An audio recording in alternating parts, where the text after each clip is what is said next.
Mbasuhuza kandi mbifurize kugira ibihe byiza, mbaye ikaze kuri Keya Empire. Ntabwo byoroshye, ntabwo bisanzwe mu Rwanda. Inganda zakoraga inzoga zizwi nk'ibyuma zamaze gufatirwa umwanzuro ukomeye cyane, nyuma y'uko rero hagaragaye abantu bagera kuri 50 bitabye Imana bazize inzoga zitujuje ubuziranenge. Mu gihugu hose rero hakaba hari ubukangurambaga bugamije kumena ndetse no kwigisha abaturage kutanywa cyangwa se ngo bakore inzoga zitujuje ubuziranenge nk'izi muri kureba kuri kamera. Izi rero ni zimwe mu nzoga zizwi nk'ibikwangari, utuyuki ndetse n'andi mazina menshi rwose, aho polisi ivuga ati tugomba kuzihamba, tugomba kuzimena mu buryo bukomeye cyane, dore ko aho zimenwe bazihamba nk'aho hari ikindi kintu bahashyinguye. Nyuma rero y'ubukangurambaga bumaze iminsi, ariko kandi abantu nako bagenda bahaburira ubuzima atari bake na gatoya, dore ko abagera kuri 50 bitabye Imana bazira izi nzoga muri kureba rwose. Izindi ziragenda zifata abantu barahuma, aho amakuru dufite kugeza kuri ubu ngubu abantu bagera ku 100 bamaze guhuma kubera izi nzoga z'inkorano. Mu ndebere ukuntu ziba zisa, nyaboneka mu ndebere ukuntu ziba zisa rwose, ndebera izo ni inzoga rero abantu banywaga bashyiraga mu nda rwose, bashyiraga mu mubiri, ariko kandi zikaba ari inzoga zangiza ubuzima bw'abantu. Abantu rero bacuruzaga, bakoraga by'umwihariko bari bafite aho bahuriye n'izi nzoga, navuga ngo akabo kashobotse, dore ko benshi bitwikiraga gukora izi nzoga bakagaragaza ibyangombwa byemewe na FDA, ariko kandi ugasanga ibiri gukorerwa mu gikari ntaho bihuriye. Ibyo ni ibitoki rero bimwe bagaragazaga ko bishobora kuba bikorwamo izo nzoga, ariko kandi wakwinjira imbere mu ruganda ugasanga bihabanye n'ibyo tubonesha amaso yacu inyuma. Ingufu Gin ni rumwe mu nganda, ndetse na NBG ni zimwe mu nganda zafunzwe zakoraga izi nzoga zizwi nk'ibyuma. Abanyarwanda bari gutaka bavuga bati urwagwa gakondo, ikigage gakondo, ubushera birahagaritswe, ariko kandi nanone hakaba harimo abitwazaga cyane cyane ibirebana n'izi nzagwa gakondo cyangwa se ikigage gakondo, ugasanga barakora inzoga zangiza ubuzima bw'abaturage, nk'uko muri kugenda muzibona hano kuri kamera zacu, bakaziha amazina agiye atandukanye, utuyuki, umarashavu, akaryoshya kagize guto, ugasanga baraziha amazina agiye atandukanye. Ariko kandi reka nkubwire ko muri rusange iyi mitobe yakorwaga, izi nzoga zakorwaga, iyo wageraga imbere mu nganda wasangaga ibintu bitandukanye.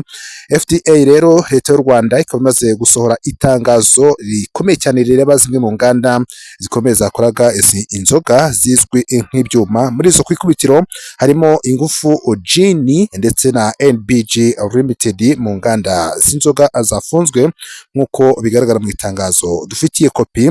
Ikigo cy'igihugu gishinzwe ibiribwa n'imiti ni Rwanda FDA, kikaba cyatangaje ko cyafunze inganda nyinshi zikora ibinyobwa bisembuye zirimo Ingufu Gin Limited na NBG Limited, nyuma y'ubugenzuzi n'isuzuma ry'uko ibikorwa byazo byubahiriza ibisabwa n'amabwiriza agenga urwego. Iki cyemezo rero cyafashwe mu rwego rwo kurengera ubuzima bw'abaturage ndetse no gukomeza kugenzura ubuziranenge bw'ibicuruzwa biri ku isoko. Ngira ngo uwo murabona ni umuntu wakubiswe rwose, benda kumena ijisho kubera ubusinzi bwaturutse kuri izi inzoga zitemewe baba banyweye.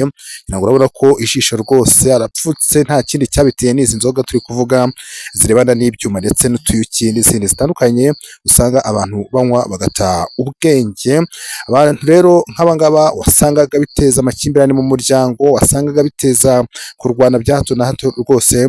Nibo leta ivuga ati reka turengere ubuzima bwabo. Abaturage bati ntabwo bikwiye ko izi nzoga nyaboneka, kuko ziri guteza ibibazo. Aha ni mu burasirazuba bw'u Rwanda, abaturage rwose bari kuganira n'itangazamakuru bavuga bati izi nzoga hatagize igikorwa ubuzima bw'abaturage bwajya mu kaga. Iki kigo rero cy'igihugu gishinzwe ibiribwa n'imiti Rwanda FDA, kikaba cyatangaje ko cyafunze inganda nyinshi zikora ibinyobwa bisembuye zirimo Ingufu Gin Limited na NBG Limited, nyuma y'ubugenzuzi n'isuzuma ry'uko ibikorwa byazo byubahiriza ibisabwa n'amabwiriza agenga urwego. Iki cyemezo cyafashwe mu rwego rwo kurengera ubuzima bw'abaturage ndetse no gukomeza kugenzura ubuziranenge bw'ibicuruzwa bikiri cyane cyane biri ku isoko ry'u Rwanda nk'uko amakuru atugeraho abigaragaza. Mu itangazo rero Rwanda FDA yasohoye kuri uyu wa kabiri Kanama 2026 ikaba ivuga ko nyuma y'ubugenzuzi ndetse nyuma y'isuzuma ry'uburyo abakwirakwiza ndetse n'abacuruza ibinyobwa bisembuye bakurikiza amabwiriza, yafashe ingamba zirimo gufunga inganda ziri ku rutonde rwatangajwe ndetse no gukuraho impushya zo gukora zari zarahawe izo nganda. Iki kigo rero kikaba cyategetse ko ibicuruzwa byose byakorewe muri izo nganda bihita bikurwa ku isoko, ndetse gisaba abakora ibyo bicuruzwa gutangira gahunda yo kubikura ku isoko. Abakwirakwiza n'abacuruzi basabwe guhagarika ako kanya kugurisha ibyo bicuruzwa ndetse no gusubiza ibyasigaye ku babibahaye cyangwa se ku babikoze mu nganda zafunzwe, harimo Ingufu Gin Limited ikora ibinyobwa bisembuye birimo Red Warage, Radiant Gin, Ingufu Gin, Kings Vodka, Royal Castle Gin, Medo Gin, GNS Ram, New House Portable Spirit, Club Portable Spirit ndetse na Hometown Portable Spirit. Hari kandi NBG Limited iyo yakoreshaga ibirango birimo United Flavored Gin, Bombastic Coconut Flavored Gin, Ingwe Flavored Gin, American Flavored Gin, Maguma Gin ndetse na Fimbo Blended Banana Brand nabyo byashyizwe ku rutonde rw'ibicuruzwa bigomba gukurwa ku isoko.